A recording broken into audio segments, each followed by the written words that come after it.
won't believe how deep one man's manipulation went. He didn't just lie. He didn't just steal. He erased entire identities, families, memories, even a woman's own name, until they belonged to him completely. This wasn't a kidnapping in the traditional sense. No locked basement, no handcuffs, just a voice in your ear telling you everything you feared, and everything you longed to hear. This is the true story of a man so sinister, so brilliantly deceptive, the media named him the Puppet Master. And once you hear what he did to one London family, you will understand why. It began like many stories do, with love gone cold. Sandra and Mark had been together since their teens, growing up side by side in London. They married young, had 2 children, Sophie and Jake, and seemed to live the kind of life many would envy. But time, as it often does, eroded the warmth between them. By 2011, their marriage ended quietly.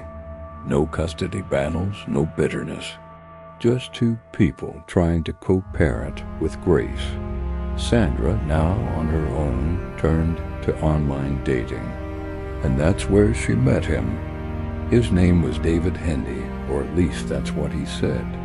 He lived in London too, stylish, confident, affluent, a man with taste, especially when it came to fast cars and fine things. He claimed to work in advertising, and Sandra believed him. So did her kids. David eased into their lives like smoke through a keyhole.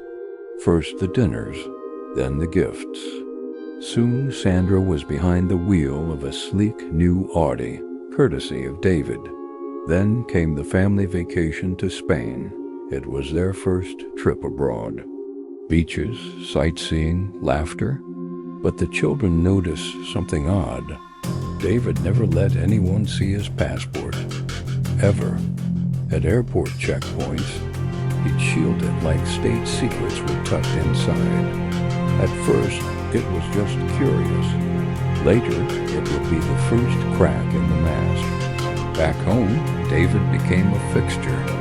He never officially moved in, but his presence crept through the house until he may as well have had his name on the mailbox. And slowly everything began to shift. Sandra, once warm and attentive, began to change. Her conversations with Mark dried up. Her connection with her kids dulled. Friends stopped coming by. Phone calls went unanswered. It was like Sandra had been pulled behind a curtain only David could see through. Jake, just 15, was the first to feel it. One day, a gold bracelet went missing. Without hesitation, Sandra accused him of stealing it. Her voice wasn't angry, it was venomous. Jake was speechless. "I'm your son," he whispered. But David stood silently behind her, arms crossed, playing the role of betrayed patriarch. Of course, Jake didn't steal the bracelet. David did. It was all part of a Plan 1 that slowly but methodically drove a wedge between mother and son. Soon, Sandra was treating both Jake and Sophie like strangers. She stopped asking about their days, their homework, their lives. She no longer seemed to care. And David? He played the role of father, but in a twisted way. He claimed Jake was gay and spread the lie to Mark, just to sow discord. He forced Jake to wear shoes with metal pieces inserted into the soles, saying they'd last longer. At school, every step clanged, drawing laughs and ridicule from his classmates. It wasn't just cruel, it was humiliating. Every afternoon, Jake would come home to find the front door locked. He'd knock, and wait. No one answered, sometimes for hours. Sophie, who was inside, said David forbade her from opening the door. And Sandra? She obeyed. One night, Jake snapped. After standing in the cold until dark, he banged on the back door until his fists were sore. Sophie peeked through her window and saw a version of her brother she'd never seen before, wild-eyed, desperate. She ran downstairs and let him in. Jake stormed past her. "I'm done," he said. "I'm packing. I'm leaving." She begged him not to go, tears streaming down her face. "I can't do this anymore," Jake whispered. "I'm going to Dad's." And just like that, he was gone. Why Sophie stayed is harder to explain. Maybe because David hadn't turned his attention fully to her. Maybe because she was too scared. Maybe because she didn't know how bad it was. Not yet. A year passed. It was 2013. Sophie was 16, finishing high school. Jake was gone. Her mother, still trapped in David's web, had become a ghost in her own home. And David had turned his focus on Sophie. He began whispering lies. "Your dad abandoned you. He doesn't care. He left your mom when she needed him most. He's dangerous. He doesn't want you." Every day, David dripped poison into Sophie's ears. Over weeks, then months, Sophie stopped speaking to her father, stopped replying to texts, stopped even thinking about him. She told people she didn't want him in her life. She even stopped believing he ever did love her. Mark, desperate, tried everything. Calls, letters, messages, all ignored. When he showed up, Sophie turned him away. And David didn't even have to lift a finger. She'd already convinced herself it was her own choice. That's how deep his manipulation ran. When she finished school, David got her a job at a hair salon. She earned £400 a month. He demanded £300 for rent, even though the house belonged to her father, who never charged her a penny. David pocketed the money. Then he discovered her savings, £10,000 her father had given her for university. David smiled. He convinced her to withdraw it in cash, said he'd help her buy a car. She handed it over, trusting him. She never saw the money or the car again. Now broke, isolated, and waking up to what her life had become, Sophie realized something terrifying. She was living the same nightmare her brother had escaped from. And just like Jake, she knew she had to get out. She packed her things and fled. For a year, she lived alone. Just her and her regrets. She didn't speak to anyone, not even Jake, not even her dad. But eventually, slowly, she reached out. First a message, then a call. Her father picked up. He cried. He told her he loved her, that he never stopped, that he had never, ever given up. Jake was there too. They embraced her back into the family like a prodigal daughter. And just as they were rebuilding, learning how to be whole again, they discovered something chilling. The house Sandra had been living in had been abandoned. Sandra and David were gone, disappeared, without warning. Mark, who owned the house, went back to inspect it. What he found was horrifying. The bedroom was sealed shut, windows covered with newspaper. Every bill electricity, water, phone unpaid. Debt notices piled high. Court summons, final warnings. And that Audi, the one David had gifted Sandra, bought on credit, in her name, and defaulted. David never had money. He had Sandra's money, Sophie's money. He bled them dry and vanished. Mark knew it then. This wasn't just a bad boyfriend. This was something far worse. He searched David's name online, cross-referencing every detail, and that's when he found it. Robert Hendy Freegard, known alias David Hendy, The puppet master, convicted conman, master manipulator, once imprisoned for psychological control so severe it made headlines. A man who'd stolen millions, who claimed to be an MI5 agent, who made people believe their lives were in danger and then made them vanish.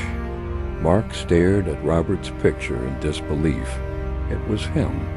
It had always been him, and this wasn't the first time. But it wouldn't be the last, because what you've just heard is only the beginning. Because years before Sandra, when Robert's deception first began, when he pulled 3 young people into a lie so massive they lost 10 years of their lives, all because they believed he was a spy, and the truth was far more terrifying. Before he was David Hendy, the man who tore a family apart, he was someone else. Same smile, same lies, but a different name and a different set of victims. The year was 1993. England was on edge. Bombings, shootings, constant terror. The Irish Republican Army had declared war on Britain, and it felt like nowhere was safe. Underground attacks, public buildings, even shopping centers. The threat was real and it was everywhere. So when a young college student named John Atkinson was approached by a stranger who claimed to be an undercover MI5 agent, well, he listened. He didn't just listen, he believed. John had just started classes at Harper Adams, a prestigious agricultural college. He had a few Irish housemates, nothing unusual. But things turned dark when one of them, out of the blue, took his own life, or so everyone thought. John, shaken and confused, wandered into a local pub near campus, and that's where he met him, the bartender. He introduced himself as Robert. He was friendly, curious, almost too curious. "You really believe your friend killed himself?" Robert asked, lowering his voice. John paused. "That's what they said." "No," Robert said. "He didn't kill himself. He was silenced." John blinked. "What do you mean?" Robert leaned closer.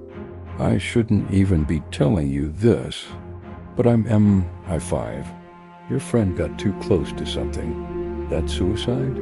That was the IRA cleaning up. It was the perfect setup. Fear was everywhere. Suspicion was normal. And Robert, so calm, so commanding, spoke like someone who knew things he shouldn't. Then came the proof. He showed John a tiny gadget, claimed it was for surveillance. A special watch. "Standard issue," he said. He took John upstairs to an apartment above the bar boxes on the floor, still unpacked. "Just moved in," he claimed. MI5 station housing. He told John the IRA had infiltrated the student population. "We think some of your housemates are working with them. We need someone on the inside." It sounds absurd, but when you're 19, grieving, scared, and offered a chance to serve your country, you don't question the uniform, even if it's just in someone's voice. John agreed. Over the next few weeks, Robert trained him. He taught John how to throw a punch, how to take a hit, how to stay alert.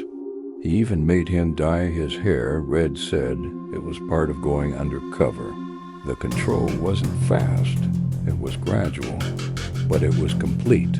John skipped classes, missed exams, started reporting on his housemates, license plates, where they went, who they saw. All passed to Robert, and then Robert moved the goalposts. He wanted John to get closer to a girl named Sarah Smith. She was another student, living in the same house. Pretty, smart, from a wealthy family. "MI5 needs someone watching her too," Robert said. So John made his move. He flirted, took her to dinner. They started dating, and And just like that, Sarah was in the web too. But it didn't stop there. Maria Hendy. That name sound familiar? It should. She was Robert's girlfriend long before any of this started. Maria, Sarah, and John were now all pieces on his chessboard. Robert convinced them that a fellow housemate, Jim, an Irish student, was a double agent for the IRA. He told them they were in danger, that Jim had reported them to the organization. Then, to solidify the fear, Robert staged an attack. Sarah's car window smashed, John's car stolen. All fake, of course. All done by Robert, but it worked. When John panicked and asked what to do, Robert had the answer. Run. They needed to disappear, he said. Drop everything. Go into hiding. MI5 will handle the rest. So John, Sarah, and Maria packed their bags, told their families they were going on a short trip, but it wasn't a trip. It was a vanishing act. 10 years, that's how long they'd be gone. Their families had no clue where they were. Their names dropped off school records. Their bank accounts became lifelines used by Robert, maxed out by Robert, controlled by Robert. They changed identities. John became Jimmy. Sarah became Betty. Maria vanished the deepest of all. Robert scattered them across the UK, never staying more than 2 nights in any city. They lived in motels, hostels, cramped apartments, always on edge, always told, the IRA is watching. Fear became their prison. When Sarah's father, Peter, tried to find her, Robert let her make a single phone call. She lied, said John had cancer, and they were traveling together for his final days. They even visited Peter's home once, midnight, nervous, strange. Peter didn't buy the story. Something was off. Sarah left anyway, and she wouldn't come back for a decade. Her father was heartbroken, so he did what he could. He tracked her credit card transactions, seeing hotel charges all across the country. He followed the trail, once even getting within hours of catching them in Peterborough. But every time, Robert slipped away. Eventually, John's mental health began to unravel. He was depressed, exhausted, still believing the lie, but worn to the bone. Robert was relentless, assigning pointless surveillance missions, making John and Sarah work long shifts at fast food joints, stealing their wages, keeping them underfed and overworked. John's family sent money, hundreds of thousands, believing their son was under government protection, that MI5 would reimburse them. They were being conned to over £400,000 drained from their accounts, but Robert wanted more.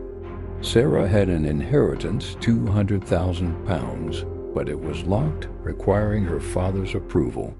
So Robert made her call again. She hadn't spoken to her father in years. She asked for the money.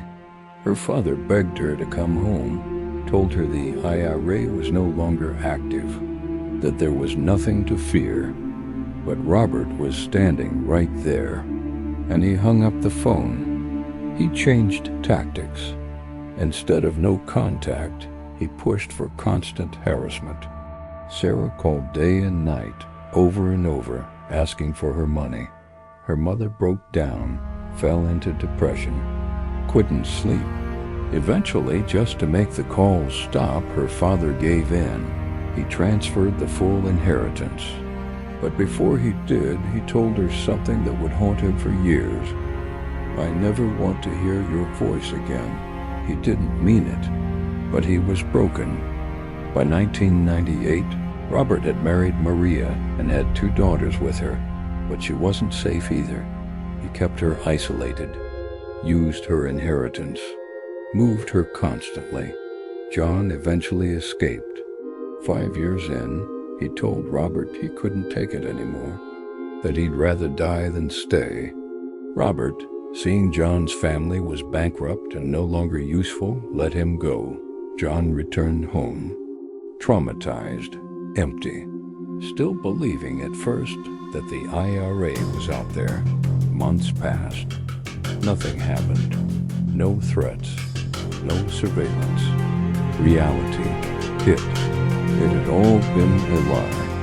John wrote a letter to Sarah's father, apologizing, owning up to everything.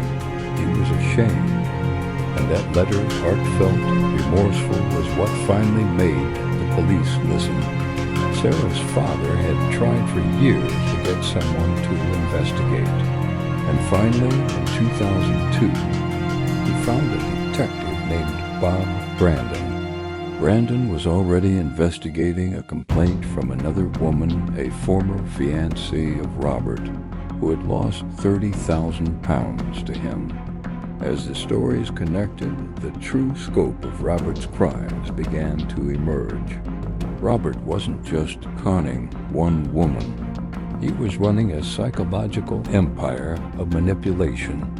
Multiple women, multiple aliases, lies stacked on lies. Some he dated, some he engaged. All were under his spell. And the most terrifying part? He never physically restrained a single victim. He didn't need to. Their minds were the prison, and Robert held the keys. But the investigation was only just beginning, because Robert wasn't done yet, and his next victim? She came from across the ocean with a father who'd just won the lottery. By the time Robert Hendy Freegard had destroyed Sarah's life and drained her father of everything, you'd think he might stop, that maybe, just maybe, he'd vanish into the shadows. But people like Robert, they don't stop. Not until they've taken everything. It wasn't long before he found his next prize. Her name was Kim Adams, a soft-spoken American child psychologist living in London. She came into Robert's life like the others innocently, just a woman trying to buy a car. Robert met her at the dealership where he worked. Within weeks, he wasn't just her salesman, he was her boyfriend. Then her fiance, and like clockwork, the lies began. "I'm not really a car salesman," he told her one night. I'm I-5. And Kim, just like John, Sarah, and Sandra before her, believed him. But this time there was more at stake. You see, Kim's father had recently won $15 million in the lottery. That's when Robert's eyes lit up. He proposed, promised her a life of secrets, spy missions, and glamour. And when they flew back to Arizona to meet her family, he brought gifts, Rolex watches, diamond rings, charm that could melt steel. He told them he was British intelligence, that Kim would need to go through special spy training to be by his side. They believed every word.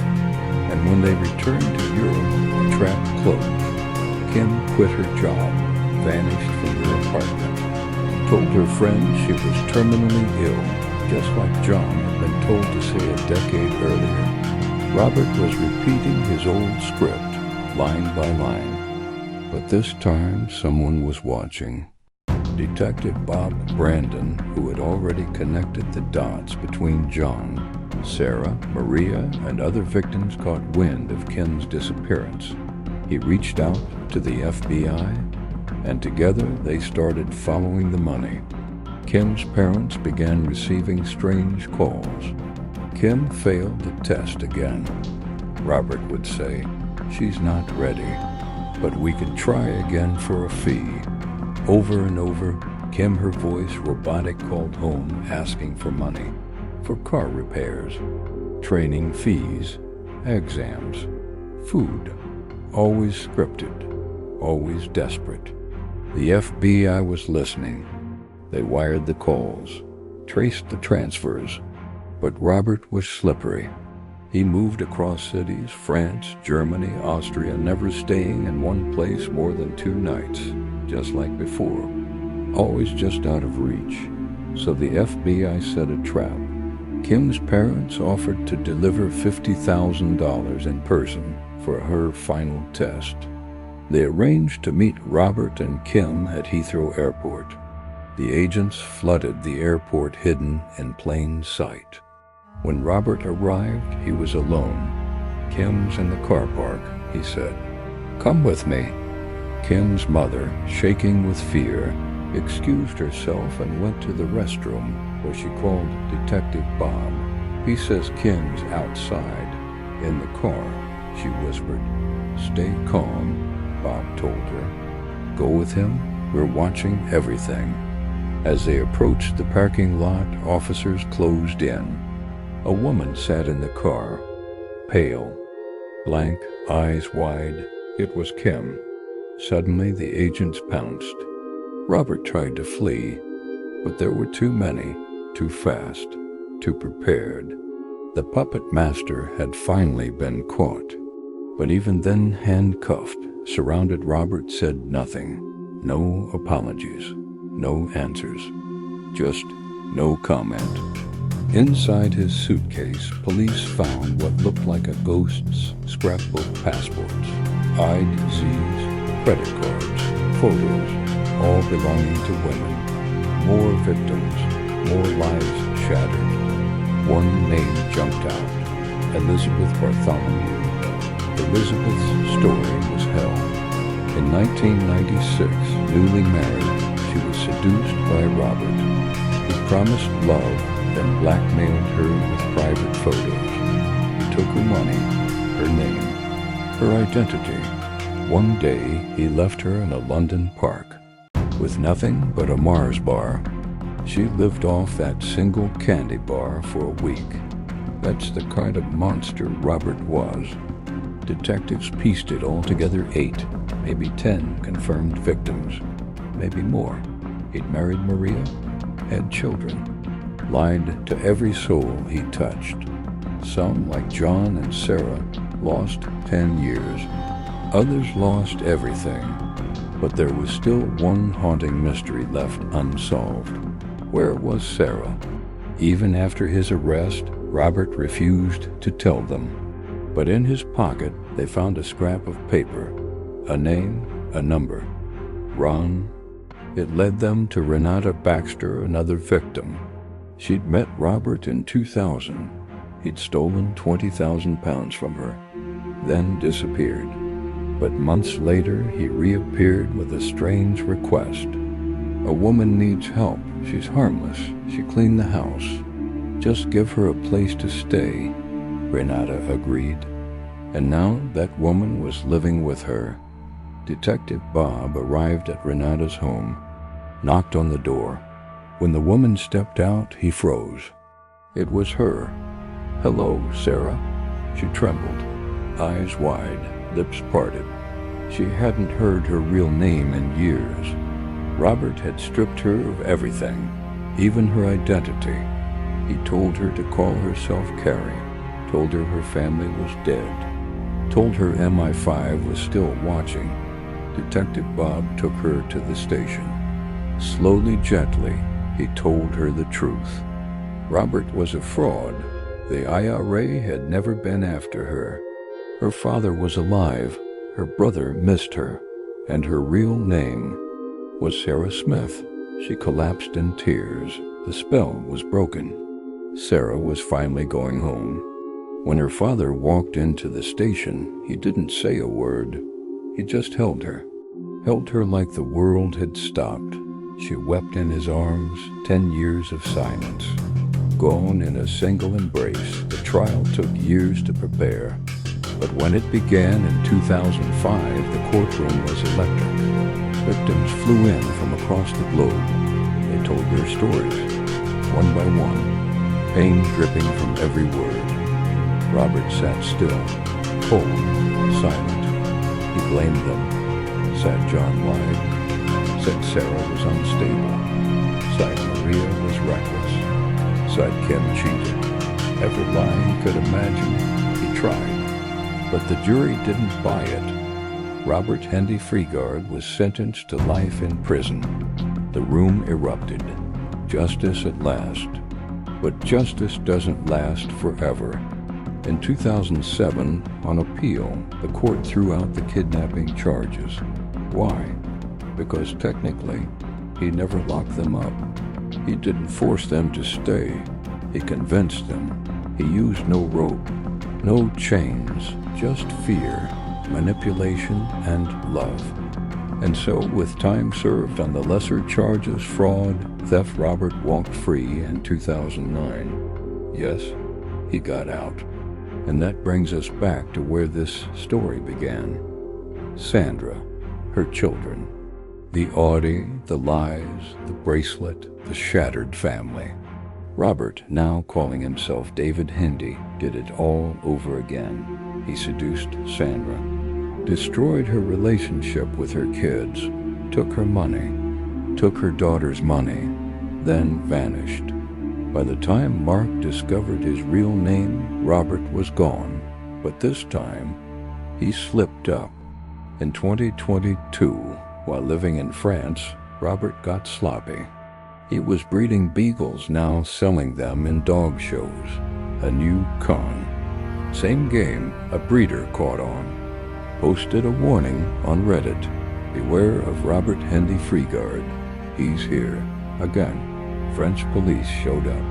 Robert ran. He rammed 2 officers with his Audi, put one in the hospital, then vanished again, this time triggering a European-wide manhunt. 2 helicopters, dozens of agents. After 8 days, they caught him in Belgium. He was extradited to France facing over 30 charges, including attempted murder. As of now, Robert Hendy Freegard sits behind bars. But for how long, we don't know. Maybe this time, justice will finally stick. But one thing is certain, the damage he left behind will never fully heal. He stole years. He rewrote lives. He turned trust into a weapon. And he proved something terrifying, that the most dangerous prison in the world is the one built inside your mind. Like and share this video if you enjoyed it, and subscribe for more contents like this.